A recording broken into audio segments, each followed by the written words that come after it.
Gotta have some apples, man. Gotta have some apples. Because I had like a bad taste in my mouth, you know. Need something sweet. Let me ask you guys something. Have you ever gone to a movie where everything from the beginning to the ending is absolutely amazing, and then you get to the ending, like for example, let's say the movie is a murder mystery, and the entire entire body of the movie is about trying to find out who's the one killing people, and then you get to the ending, and it's revealed that the murderer is a dog that can walk and talk with an AK-47.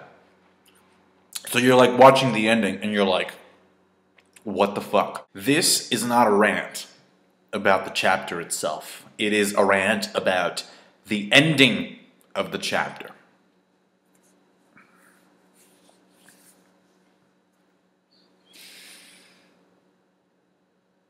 What the fuck, Usopp? This is how bad Usopp looked, okay? Even Obito knows you don't pull that shit. Obito said, those who abandon their friends are worse than scum. Even Obito knows that you don't do this in these types of situations. What the fuck? Imagine you have a kid who you know is super smart, and he's failing every fucking subject in school because he doesn't try. This ending made me forget how good the rest of the movie was. Like, the rest of the chapter was excellent, and I get this fucking ending of Usopp just hauling ass after a 2-year time skip, after actually facing adversity. Arlong Park, you remember what happened to Arlong Park? Usopp was running away, and then he thought to himself, I can't do this. I gotta step up, because if I can't fight alongside these people, then I don't deserve to laugh alongside them.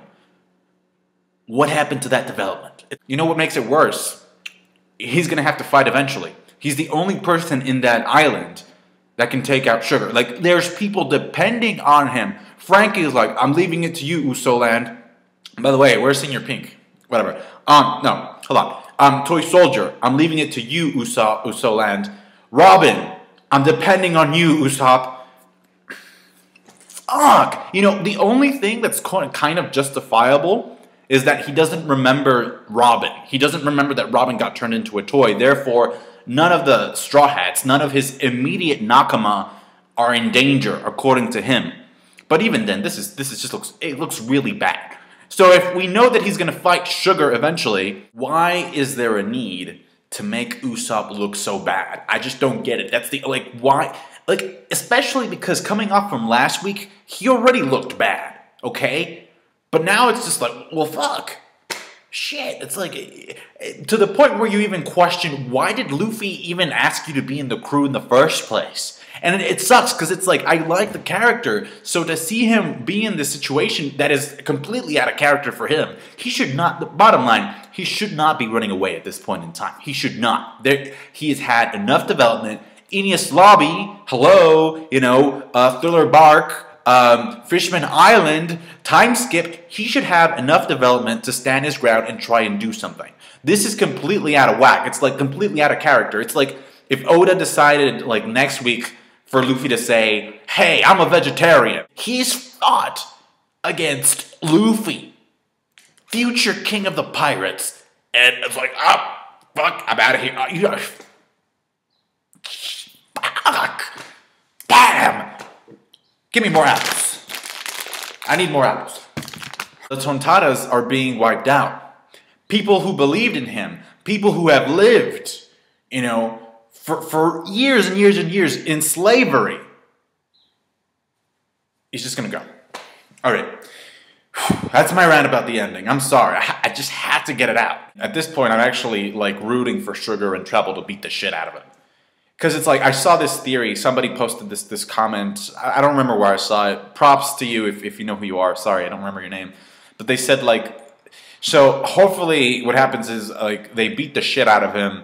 and out of desperation, he awakens, like, conquers Haki, which is a bit of a stretch, but it would make all of this stuff worthwhile. And, you know, knowing Oda, please Oda, Zoro's gonna stay and fight Pika, which, in case you didn't notice, that was directly intentional to, like, emphasize how bad Usopp looks. Why? Because Violet's like, Luffy, are you sure Zoro's gonna be okay? Luffy's like, yep, he'll be fine, I trust him. First mate material.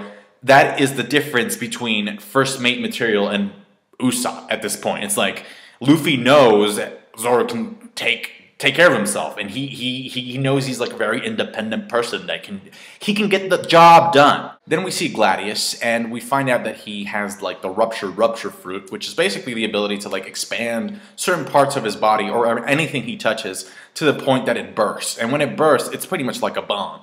And I thought Toy Soldier's head was gonna blow up, but then Luffy, and this is the good thing about Oda, he drew like a map to let us know like where the levels were and like what people were in the levels. So Luffy's running up with Violet, and you know he comes across Gladius, and Jit stamps the shit out of him for a little bit anyway. And I also like how the rupture fruit explains the. Remember when we saw Gladius having a, you know, he was wearing a top hat, and that exploded, right? So it's kind of like a throwback. Well, not a throwback, but that's foreshadowing. That's Oda foreshadowing his ability. Unfortunately, Violet gets wounded, so it's Luffy running upstairs with Violet and Toy Soldier on his shoulders, and he stretches his leg, and that's how he gets away. I thought, like, well, who's gonna fight Gladius? I mean, because Luffy would have been able to take out Gladius, no problem.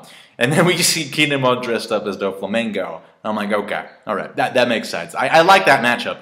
Kinemon versus Gladius. Because initially a lot of people were saying, well, not a lot of people, I saw a comment that said, oh, because like Treble's substance, you know, how it's flammable, and you know, how, you know, Kinemon has that technique that he can cut fire, maybe that would be a possible matchup. But I'm glad that it's Kinemon versus Gladius, because at least it makes more sense this way, because like Kinemon was looking for Kanjuro, and in fact, like Gladius mentions that Kanjuro disappeared. Now I don't know if that's exactly true, or if he's just using it as a way to bait him and find out whether or not he really is Doflamingo. Because I'm assuming Doflamingo would know this. So if Kinemon's like, wait, what do you mean he disappeared? Gladius can be like, okay, so you're definitely not Doflamingo. Then we go to the Hall of Suits. I kind of like the name of that room. And it's basically like Baby 5 and Doflamingo, and we got Buffalo there trying to interrogate Law. Because obviously, like, you know, Doflamingo's putting two and two together, and Law is not saying anything, which makes me wonder, is like, why is Doflamingo keeping Law alive? That was a comedy moment with Baby 5 crying. I thought that was funny. And it's up to Luffy, Violet, and Toy Soldier to wait. And there was like a shot of, you know, King Riku recruiting Kairos or Kyros. So, you know, just a little bit more background information on that. Robin got turned into a doll when she was trying to force feed the grape to Sugar. And it's obvious now that grape is not going to go anywhere near her mouth, at least not voluntarily, because like Sugar's like smelling it, like there's no way I would have ever eaten this shit. So Usopp's going to have to try and do something else. He's just running in the opposite direction at the moment. So yeah, you obviously already know how I feel about the ending. But overall, I thought the chapter was great. Yeah, it was good, especially because we moved around a lot and got a lot of information from other scenarios. But that ending, man, fuck. Thank you for watching. Comment, rate, subscribe, and I'll catch you guys later. Bye.